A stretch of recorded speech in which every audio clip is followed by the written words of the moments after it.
Good evening everyone.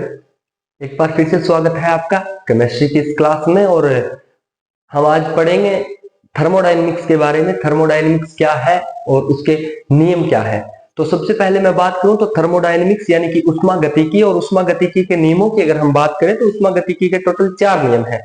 शून्य नियम, प्रथम नियम, द्वितीय नियम और तृतीय नियम। अब अपने बात करें तो शून्य नियम की, तो शून्य नियम क्या होता है कि जब कोई निकाय ए बी के साथ अगर साम्य स्थिति में है तथा बी निकाय सी के साथ अगर साम्य स्थिति में है तो निकाय ए भी सी के साथ क्या होगा, साम्य स्थिति में होगा। ये अपना शून्य नियम है। उसके बाद अपने बात करें प्रथम नियम के बारे में, तो प्रथम नियम के बारे में आज अपने डिटेल से अध्ययन करते हैं। तो प्रथम नियम सबसे पहले पढ़ते हैं कि प्रथम नियम है क्या, उष्मागतिकी का बताता क्या है प्रथम नियम। और फिर इसके बारे में हम पढ़ेंगे कि मैथमेटिकली इसको किस प्रकार से लिखा जाता है।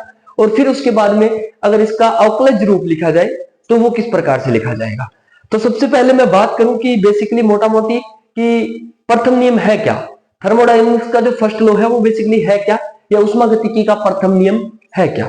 तो मैं प्रथम नियम के बारे में आपको बता देता हूं कि प्रथम नियम है, इसको हम एक नाम और भी देते हैं, ऊर्जा संरक्षण का नियम। प्रथम नियम को एक नाम और भी दिया जाता है क्या, ऊर्जा संरक्षण का नियम कहा जाता है इसको।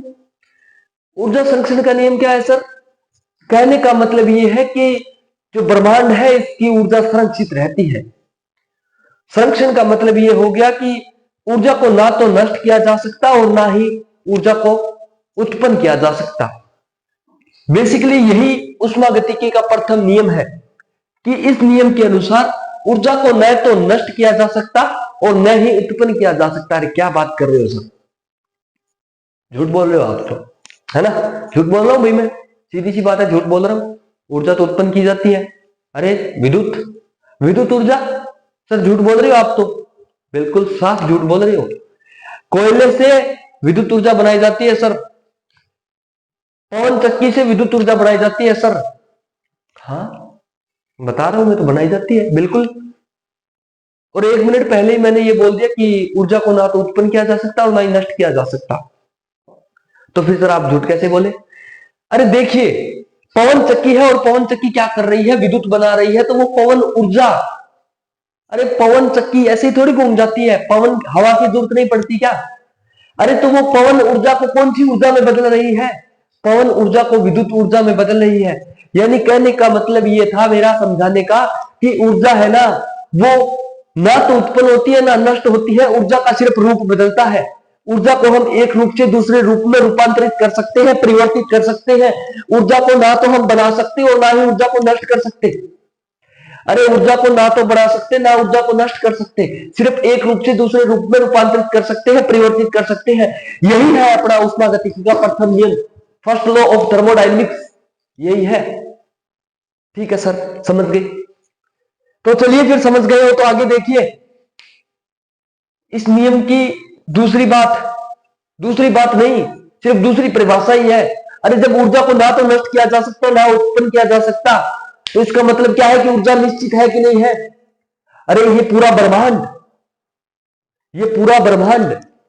इसमें ना तो ऊर्जा बढ़ाई जा रही ना ही ऊर्जा खत्म की जा रही, तो फिर क्या किया जा रहा है, सिर्फ रूप बदला जा रहा है। तो क्या हम कह सकते हैं क्या कि इस ब्रह्मांड की ऊर्जा निश्चित है। तो ये दूसरी परिभाषा हो गई इसी नियम की। उष्मागतिकी के प्रथम नियम को हम ये भी बोल सकते हैं कि ब्रह्मांड की ऊर्जा निश्चित है। दूसरा नाम होता है इसका ऊर्जा संरक्षण का नियम। अब बात करता हूं मैं मैथमेटिकली रूप की। प्रथम नियम का जो गणितीय रूप है वो किस प्रकार का होगा, देखिए del U is equal to Q minus W. अरे सर ये क्या हो गया, del U minus Q, del U is equal to Q minus W, क्या है क्या ये। अरे ये मैटर क्या है, ये लफड़ा क्या है।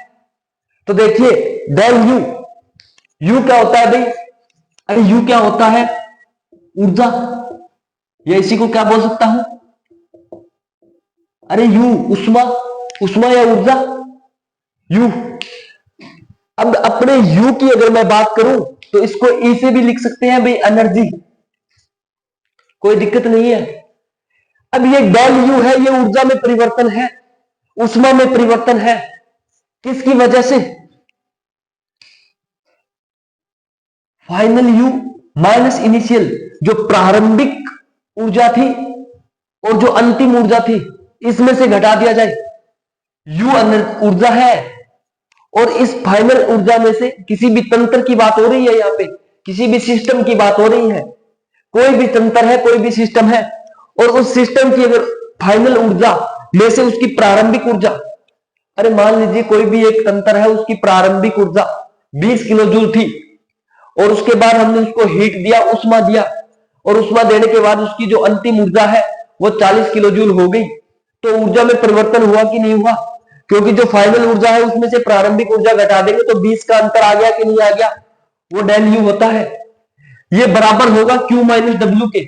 सर Q क्या है? अरे Q उष्मा, ये ओ यू, ये यू ऊर्जा है भाई, उष्मा नहीं है, ये Q है उष्मा। उष्मा कौन सी? जो हम दे रहे हैं किसको? किसी भी सिस्टम को, किसी भी सिस्टम को क्या दे रहे हैं? उष्मा। अगर वो उष्मा में से हम माइनस डब्ल्यू कर दे, अरे डब्ल्यू क्या है? कार्य है। कौन सा कार्य है? किया गया कार्य है। कौन सा कार्य है? जो हमने तंत्र पे किया है। तो किया गया कार्य अगर उष्मा से घटा दे तो वो किसके इक्वल आता है? वो उष्मा में परिवर्तन के, ऊर्जा में परिवर्तन के इक्वल आता है। ये है अपना इसका मैथमेटिकल रूप, मैथमेटिकल रूप किसका? प्रथम नियम का। कौन से प्रथम नियम का? उष्मागतिकी के प्रथम नियम का। अब अपने बात कर लेते हैं एक और कि सर फिर इसका अवकलज रूप कैसे होगा? तो अवकलज रूप दो होंगे, एक तो होगा इनएग्जैक्ट डिफरेंशिएशन रूप और दूसरा होगा एग्जैक्ट डिफरेंशिएशन। हिंदी में बात करूं तो यथार्थ और अयथार्थ। अब यथार्थ की बात करें, u इज इक्वल्स टू क्या है? Q माइनस डब्ल्यू है, और इस u का अगर हम डिफरेंशिएशन कर दें तो du हो जाएगा क्या? और इस q का कर दूं तो डेल q और माइनस में डेल w। ये डेल q और डेल w आंशिक अवकलज है। ये दोनों क्या है भैया? ये आंशिक अवकलन है। आंशिक अवकलन का मतलब है कि ये उष्मा में होने वाले न्यूनतम परिवर्तन को दर्शा रहा है, बहुत ही कम परिवर्तन को। तो ये जो अवकलज रूप है ना, ये किसको दर्शाता है? ये अवकलज रूप दर्शाता है किसी भी तंत्र में होने वाले बहुत ही कम परिवर्तन को। अगर तंत्र की अवस्था में अगर बहुत कम परिवर्तन हो रहा है तो इसको इस द्वारा दर्शाया जाता है। और ये तो अपने को भी पता है कि अवकलन क्या दर्शाता है? होने वाले परिवर्तन को दर्शाता है। जैसे कि हम दूरी में होने वाले परिवर्तन को, भाई x दूरी होती है, इसमें समय के साथ होने वाले परिवर्तन को dx अपॉन dt के रूप में दर्शाते हैं। तो वही रूप यहाँ पे है। du क्या है? अवकलज रूप है। Del q minus del w ये आंशिक अवकलन है, और ये दर्शा रहा है कि उष्मा में होने वाले न्यूनतम परिवर्तन को, और ये w डेल w यानी कि कार्य में होने वाले परिवर्तन को। अब अगर हम बात करें तो u को हम f के रूप में लिख सकते हैं, और ये f क्या है? ये f यहां पे अवस्था फलन है भैया। ये f क्या है? अवस्था फलन है, जहां पर p और t पर डिपेंड करता है। और p और t क्या है भैया? p दाब होता है, p प्रेशर, और t टाइम समय। यहां पे t और p की बात करूं तो p दाब है और t समय है। समझ में आया? प्रेशर और टाइम। ये u है, ये एक फलन अवस्था फलन के रूप में होता है, और जहां पर ये अवस्था फलन डिपेंड किसके ऊपर करता है? ये प्रेशर और टेम्परेचर पे करता है। अगर मैं इस समीकरण का अवकलन कर दूं du, अगर इसका डिफरेंशिएशन कर दे तो इसका अगर आंशिक अवकलन कीजिए इस फलन का, तो क्या हो जाएगा? Del u upon del p, क्योंकि एक बार p के साथ अवकलन dp plus del u upon dt और dt। अब यहां पे दो चीजें हैं, एक तो ये t और एक ये p, ये क्या दर्शा रहा है? तो देखिए मैं बता देता हूं इसके बारे में। ये फलन है ना, ये फलन, ये वाला, ये dp को छोड़ो, ये वाला, ये आंशिक अवकलन है। और ये आंशिक अवकलन क्या कर रहा है कि तंत्र में होने वाले परिवर्तन को दर्शा रहा है, सिस्टम में होने वाले परिवर्तन को दर्शा रहा है। लेकिन इसके नीचे ये t लिखा है ना, इसका मतलब तापमान स्थिर है। तापमान क्या है? स्थिर। अगर यहाँ पे t की जगह p भी लगा देता ना, इसका मतलब ताप और दाब दोनों स्थिर होते। यहाँ पे अगर p लगा दिया, इसका मतलब दाब स्थिर होगा और ताप क्या होगा? परिवर्तित।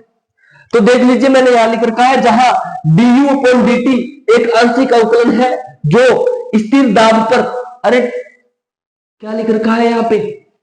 Del u upon del t, del U upon del T, ये पी प्रेशर, यानी यहां पे पी लिख दिया, इसका मतलब है पी कांस्टेंट रहेगा, पी स्थिर रहेगा।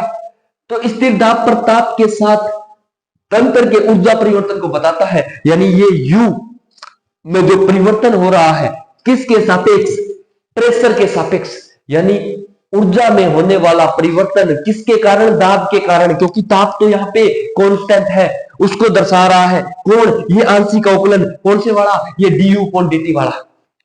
तो सर ये डी upon dp क्या दर्शा रहा है, ये दर्शा रहा है आंशिक अवकलन है स्थिर ताप पर, क्योंकि टी क्या है, स्थिर है, स्थिर ताप पर दाब के साथ तंत्र के ऊर्जा परिवर्तन को, यानी कि यहां पे तो क्या है, ऊर्जा में होने वाले परिवर्तन को किसकी वजह से, दाब की वजह से, और यहां पर क्या है, ताप की वजह से, किसी भी तंत्र की, यहां पे बात सारी सिस्टम की हो रही है भैया, बात सारी सिस्टम की हो रही है, सिस्टम बहुत तगड़ा है। तो यहां पे किसी भी सिस्टम की ऊर्जा परिवर्तन को दर्शाया जाता है इस अवकलन समीकरण के द्वारा, और ये जो अवकलन समीकरण है ये एग्जैक्ट डिफरेंशिएशन है, यानी कि यथार्थ अवकलज है। इस समीकरण के द्वारा हम किसी भी तंत्र की होने वाले ऊर्जा परिवर्तन को ज्ञात कर सकते हैं। अब एक चीज और रह गई, वो मैं और आपको बता देता हूं, इसी में अवकलज रूप में ही एक चीज और रह गई है, वो भी यहां पे कर लेते हैं अपने। वो क्या रह गया है कि अगर, एक बात बताइए मुझे, किसी निकाय का दाब अगर स्थिर कर दिया जाए, तो दाब स्थिर करने की वजह से उसका आयतन भी स्थिर है, तो वो फलन जो था u, इसको मैं इस प्रकार से भी लिख सकता हूं, v और t पे डिपेंड कर रहा है, आयतन और तापमान पे। v आयतन है और t क्या है, जहां v आयतन और t क्या है, तापमान। अब आयतन और तापमान की अगर बात हो रही है तो फिर से इसका डिफरेंशिएशन कर दीजिए, du क्या हो जाएगा sir, del u upon del v t dv plus del u upon del t dt v, हो जाएगा कि नहीं हो जाएगा? अरे बताइए मेरे को, ये समीकरण सही है कि नहीं है? यहां पे ये दोनों क्या है, आंशिक अवकलन है, और ये आंशिक अवकलज होने वाले ऊर्जा परिवर्तन को किसके, तंत्र के ऊर्जा परिवर्तन को बताते हैं, ऊर्जा परिवर्तन को बताते हैं।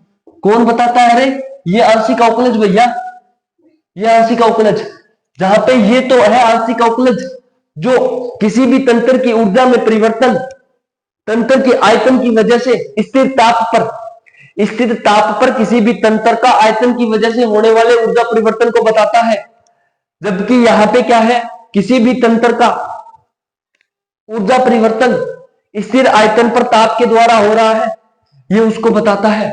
और ये समीकरण, ये जो समीकरण, एक तो पीछे 3 आई थी और ये 3 व 4, इससे हम किसी भी तंत्र की होने वाली ऊर्जा परिवर्तन डेल यू का मान क्या कर सकते हैं, डेल यू का मान ज्ञात कर सकते हैं भैया। ये हो गया अपना थर्मोडायनेमिक्स का फर्स्ट लॉ, प्रथम नियम ऑफ ऊष्मागतिकी। यहां तक कंप्लीट हो चुका है अपना फर्स्ट नियम। इसके बाद में आगे के टॉपिक हम देखते हैं। तब तक के लिए आप सबका बहुत बहुत धन्यवाद।